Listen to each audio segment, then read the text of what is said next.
Hello friends, welcome back to another exciting episode of On Location Vancouver, brought to you with the support of TELUS STORYHIVE. I'm your host Zara Durrani, and today I'm so excited to be here at the Levantine Bar in downtown Vancouver, part of Azure Hotel. Today's episode is a truly special one as we're sitting down with one of Canada's most beloved actresses. I'm talking about none other than Gabrielle Miller. From her iconic role in Corner Gas to her powerful performance in the new feature film Are We Done Now, Gabrielle's career has spanned genres, generations, and audiences. We'll be talking about her journey as an artist, how storytelling has evolved through her eyes, and the emotional heart of her latest project. Get ready for an inspiring and heartfelt conversation. Let's go dive in. Today we're here on location at the Levantine Bar with beautiful views of downtown all around us, and they were generous enough to let us have this space so we could sit down with the talented Canadian actress Gabrielle Miller. You've seen her in so many of the local shows, and she has a very exciting new project coming out, which we're going to be talking about. Gabrielle, thank you so much for taking the time to join us today. Thank you for having me. This is lovely. Oh, I'm so happy to have you here. And just like a week before, is it a week? No, it's this weekend. Yeah. Time is just flying by. We're going to talk about Are We Done Now, which you guys started filming in 2020. Like, how remarkable is that you were filming during the lockdown? It's amazing because really at that time there was like nothing going on for anybody. I mean, it was a really difficult time to make something like that happen, and Ben and his team were just incredible, and it was such a beautiful experience. I had such a good time, and we shot on and off for like years. My name is Pamela Givers. I'm a therapist. I'm just sick of men, and at the end of the day, gay men are still men.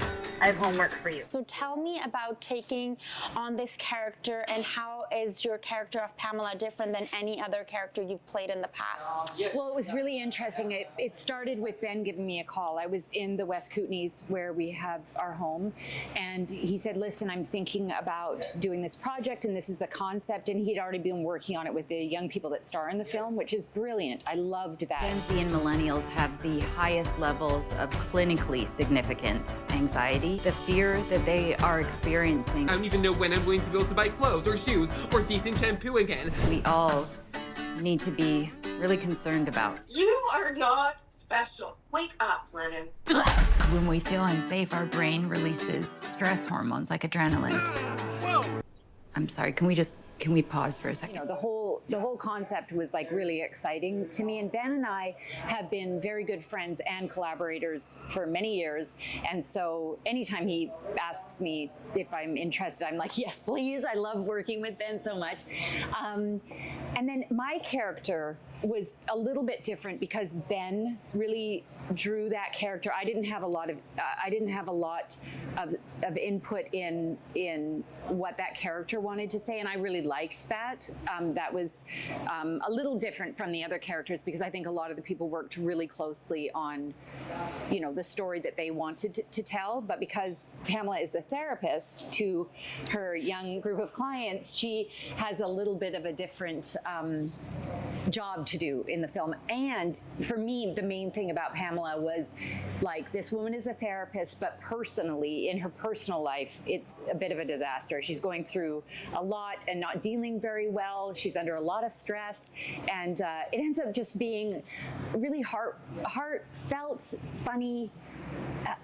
It's funny. There's a lot of humor in the film, which I really enjoy because I think that's life, right? And we need humor.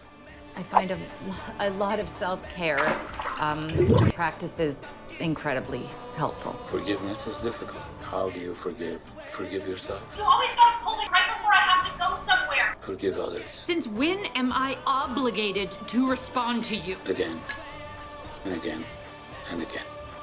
I think people are going to be really interested in hearing the stories that you have to tell. I guess I just always thought of film as, a primarily visual medium, but I'm sure you know what you're doing.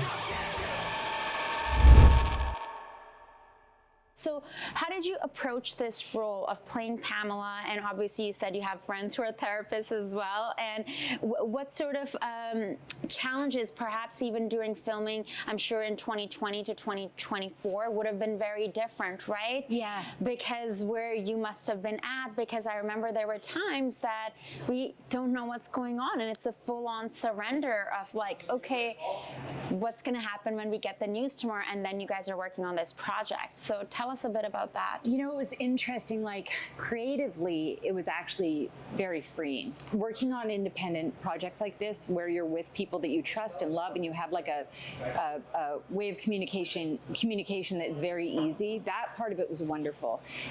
The challenges were, you know, challenges of filmmaking when you're doing indie stuff that's smaller, and I mean, you really have to work together and work hard. And you know, production side, I'm not sure, but I'm sure they face challenges in those ways, and challenges while filming during COVID, of course. Like, we had to make sure that everyone was really safe and all of that. But the actual creative part was just beautiful and easy. And personally, those years were hard or good or whatever they were for each individual.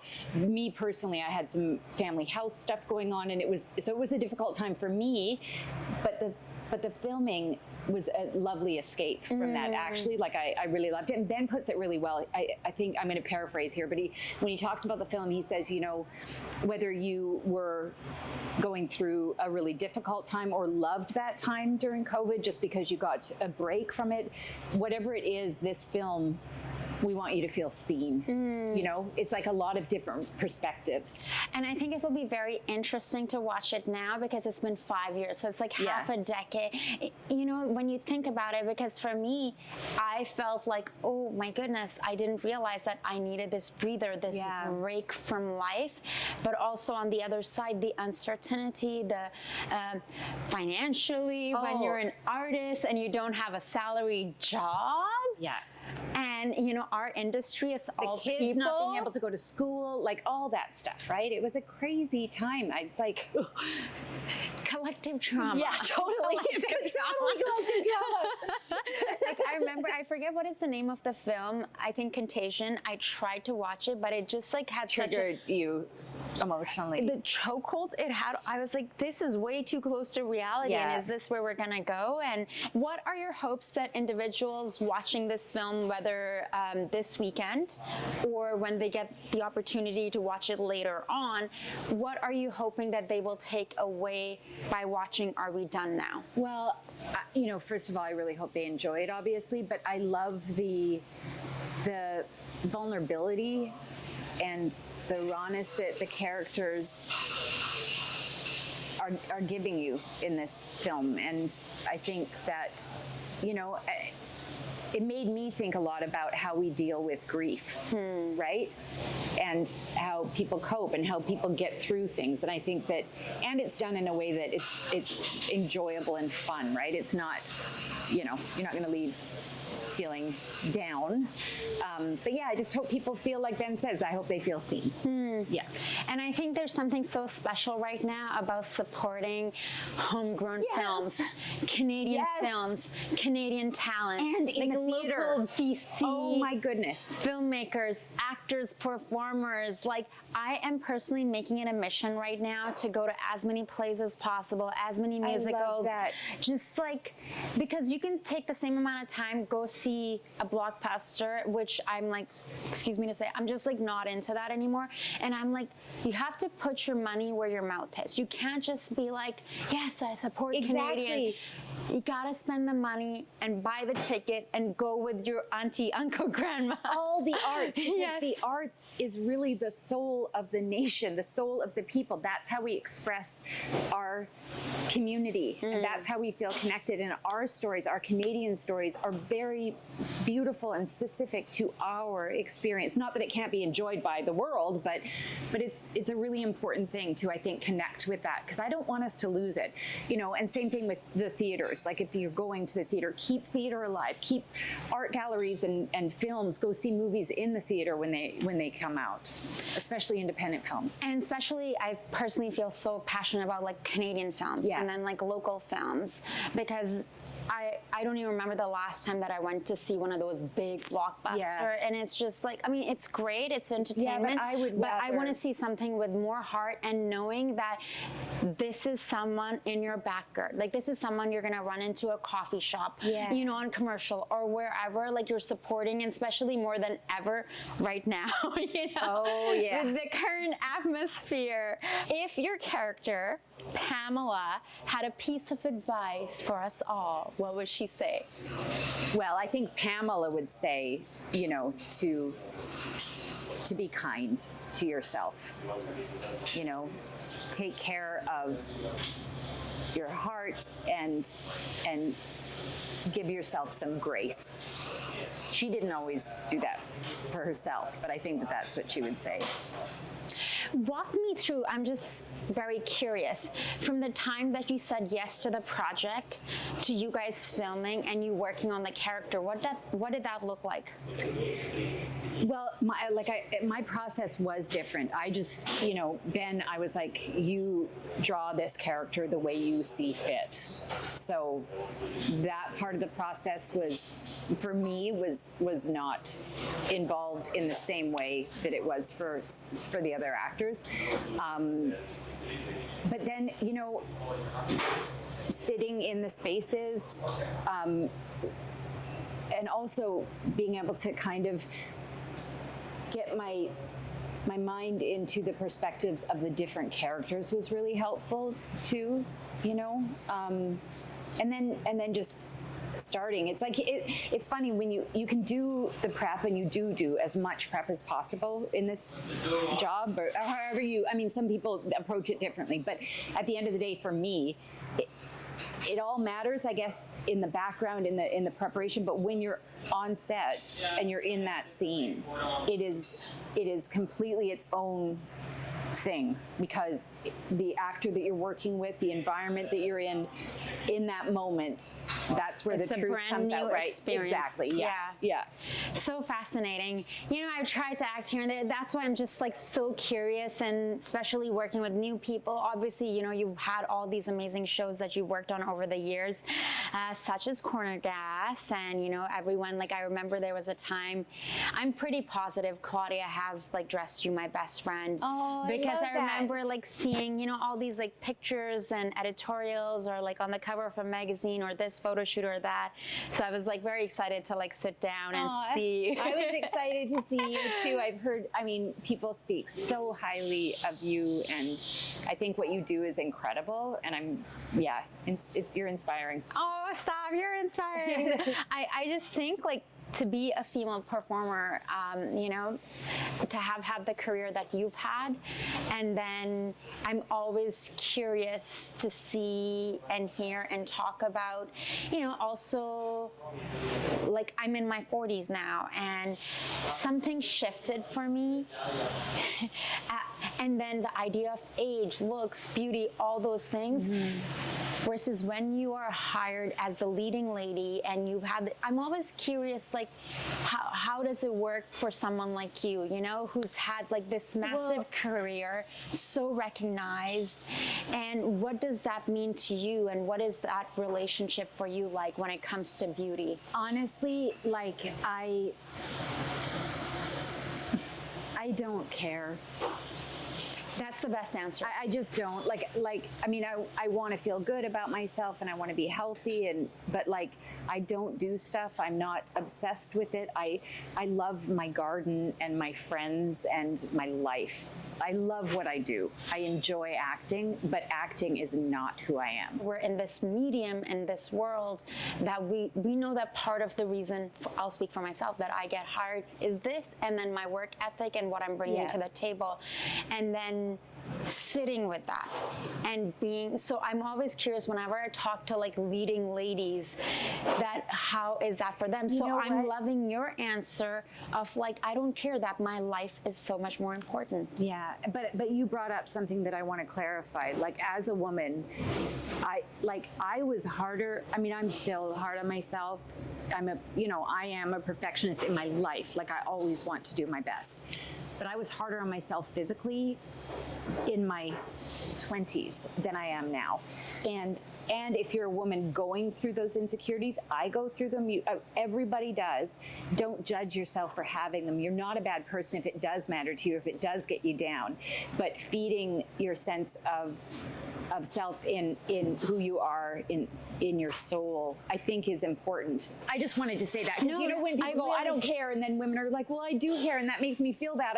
You know what I mean? I wanted to say, like, of course it is something we all deal with. The more that I hear people like yourself or other guests, women that I've had on the show, talk about this, it empowers me, but I think it also empowers the audience to have this conversation. Yeah. I mean, what is the male gaze? I don't want your gaze. Yes. Thank you. Go away with your gaze. Like, yes, exactamo. How do you choose your projects now? You know, like after having the career that you've had, like obviously people like Ben can be like, hey, Gabrielle, we would love to have you on.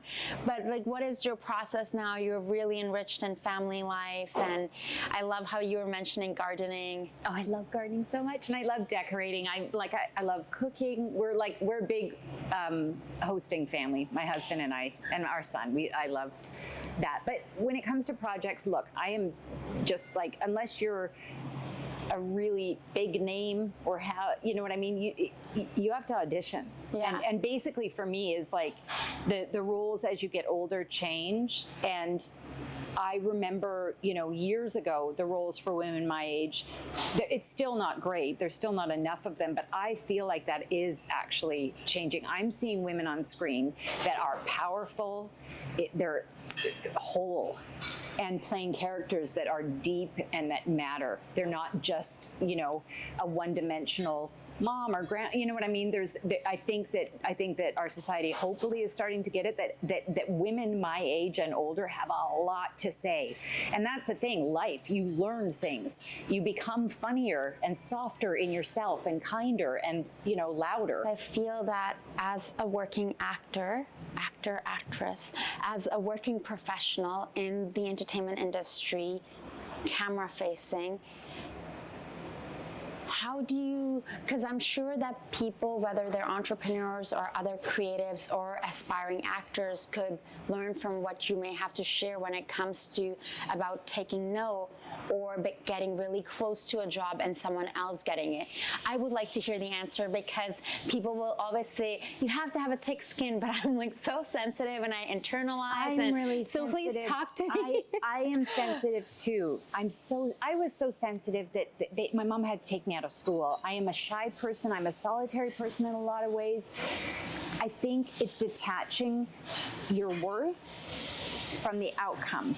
Like, and we are so lucky in what we get to do. So like doing my best and really engaging myself in creating the character the way I see it, not the way I think they want it, but telling the truth from my perspective for that character is the most important thing. And then yes, I mean, you can be disappointed, but I like, after doing this for so many years, it's not necessarily about having a thick skin. It's about being a rock and let those waves just wash over you, because your worth is in how you feel about your art and giving it your best. So if I feel like I've done my best, then, you know, I can be disappointed, but it doesn't like feel like, oh, the world is over. And it did for a long time, right? So, and I feel like when you gave me the visuals of like the family life, because you're not living in the city, right? Yeah. And like, I just picture you like rolling up your sleeves and like walking in your garden. I think there's like, I don't know why, but I feel like there's like a picture of you somewhere where you are surrounded by plants and wearing something floral that maybe Eric Sadie took. It's just like memory, you know, you get like flashbacks of things like that. Like I feel you, and I think when you have things like that, they help ground you and the family, so it's not becoming the center, because I've been on the other end where it's almost like this is your oxygen. Absolutely. Absolutely. And kind of to be in this business, it has to be your oxygen for a while, because you have to love it so much that you can't do anything else. That's the thing. This is not a business, your business too. Like, it's not a business that you can go, oh, I feel like doing this. And if it doesn't go, you're like, you really have to love this to do this. Yeah. It's not easy, you know? But yeah, it does ground me. And, you know, it's science that having your hands in the dirt really helps with depression. It helps with grounding you. And for me, beauty in plants, in design, in texture, in warmth, in food, that feeds me so much artistically, weirdly, in another way, you know? And that's the thing too, is balance, right? Like, if you're an artist, you know, there's probably lots of different things that actually feed you in that way, where you can get your inspiration from. Respecting and cherishing your relationship with your art and how you express it is vital, because if you're doing something but there's that insecurity in the background, thinking they're not going to like me, or I'm not doing it the way they would want, or I don't have what they, get rid of it. Love what you do and respect yourself and your relationship to your art. It's its own little world, right, that you're sharing. And that's all that matters, really, if you're going to do this, because it's not like a get rich quick scheme. You know what I mean? Oh, you know what you mean. I know what you mean. Yeah. I know what you mean. It's interesting. I was like, do I respond with this or not? It's too personal. I personally feel like, this may sound so crazy, fear is certainly one of my motivators. Yeah. Like, you know, looking back at like when I'm 50 or when I'm 60 and being like, and like I said, like something happened to me once I turned 40, and just like, don't waste your time, you know, just like, and I empathize with you losing your father. For me, I lost my mom 8 years ago. I'm sorry. And a big part of that journey was, you know, how you were saying, like grief, and then return to the art, because you can take that pain and bring it in. And I'm not sure how it is for you. Like for me, a lot of times I think of, I'm living my mother's life, you know, I kind of like, oh man, I get it. That's really beautiful. I love how you described that. Yeah, and yeah, don't waste your time. yeah. These moments with yourself, with the people that you love, with your art are precious. I feel truly honored to bring this conversation to you. We're here at the Azure Hotel at the Laventine Bar. Joining me today is Gabrielle Miller. It's, you know, when English is your second language, sometimes your tongue does these twisters. You're like, merci beaucoup, merci. Thank you. Well, folks, that's it for today's episode of On Location Vancouver, brought to you with the support of STORYHIVE. A huge thank you to Gabrielle Miller for joining us today and sharing her insights, her heart, and a glimpse into her beautiful work on Are We Done Now? Until next time, I'm Zara Durrani, and I'll catch you soon.